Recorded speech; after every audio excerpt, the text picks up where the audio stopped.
तुम्ही पाहत आहात कबीर न्यूज नेटवर्क त्र्यंबकेश्वर. निर्भीड विचार, परखड मांडणी आणि बेधडक बातम्या. त्र्यंबकेश्वर तालुक्यातील प्रत्येक घडामोडीचा अचूक वेध घेण्यासाठी सज्ज आहोत आम्ही. तालुक्यातील ताज्या अपडेट्ससाठी आता सबस्क्राईब करा कबीर न्यूज नेटवर्क त्र्यंबकेश्वर. कश्यपी धरणात बुडून 4 जणांचा दुर्दैवी मृत्यू. 2 वर्षांची चिमुरडी सुदैवाने वाचली. त्र्यंबकेश्वर जवळील हर्सूल पोलीस ठाण्याच्या हद्दीत असलेल्या कश्यपी धरणात बुडून 4 जणांचा दुर्दैवी मृत्यू झाला आहे. यामध्ये 2 सख्या भावांसह पती पत्नीचा समावेश आहे. मात्र या संपूर्ण दुर्घटनेत नियतीचा एक मोठा चमत्कार पाहायला मिळाला असून अवघ्या 2 वर्षांची चिमुरडी सुदैवाने बचावली आहे. मिळालेल्या माहितीनुसार नाशिकच्या मखमलाबाद परिसरातील मंगलमूर्ती अपार्टमेंटमध्ये राहणारे ठोंबरे कुटुंब त्यांच्या शेजारी राहणाऱ्या 2 मुलांसह कश्यपी धरण परिसरात फिरण्यासाठी आले होते.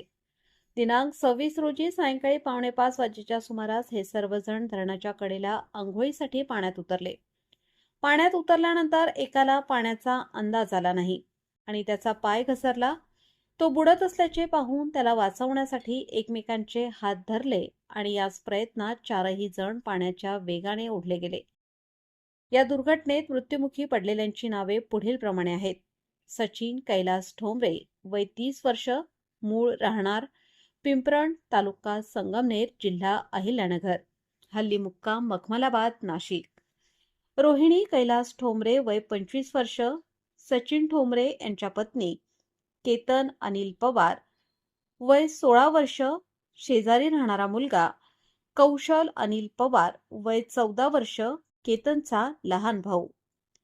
एका कडेला 4 जण बुडत असताना सचिन आणि रोहिणी यांची अवघ्या 2 वर्षांची निष्पाप मुलगी धरणाच्या काठावरच राहिली होती. धरणाच्या काठावर कोणीच नसून केवळ एक मुलगी, लहान मुलगी एकटीच रडत असल्याची बाब स्थानिक हॉटेल चालक आणि गावकऱ्यांच्या निदर्शनास आली. तिच्या रडण्याचा आवाज ऐकून गावकरी तिथे धावले आणि या मोठ्या दुर्घटनेचा उलगडा झाला. घटनेची माहिती मिळताच हर्सूल पोलीस ठाण्याचे सहाय्यक पोलीस निरीक्षक जीवन बोरसे आपल्या सहकाऱ्यांसह तात्काळ घटनास्थळी दाखल झाले. वेळ न दवडता स्थानिक पोहणाऱ्यांच्या मदतीने धरणाच्या पाण्यात शोधमोहीम सुरू करण्यात आली. जीवाची पर्वा न करता स्थानिक पोहणाऱ्यांनी अथक परिश्रम घेतले आणि अंधार पडण्याच्या आत साधारण 1 तासात 4ही मृतदेह पाण्याबाहेर काढले. मयत रोहिणी ठोंबरे यांच्या मोबाईलवर आलेल्या फोन कॉलवरून पोलिसांनी त्यांच्या नातेवाईकांचा शोध घेतला आणि त्यांना या घटनेची माहिती दिली. सर्व मृतदेह शवविच्छेदनासाठी नाशिकच्या सिव्हिल हॉस्पिटलमध्ये रुग्णवाहिकेने पाठवण्यात आले.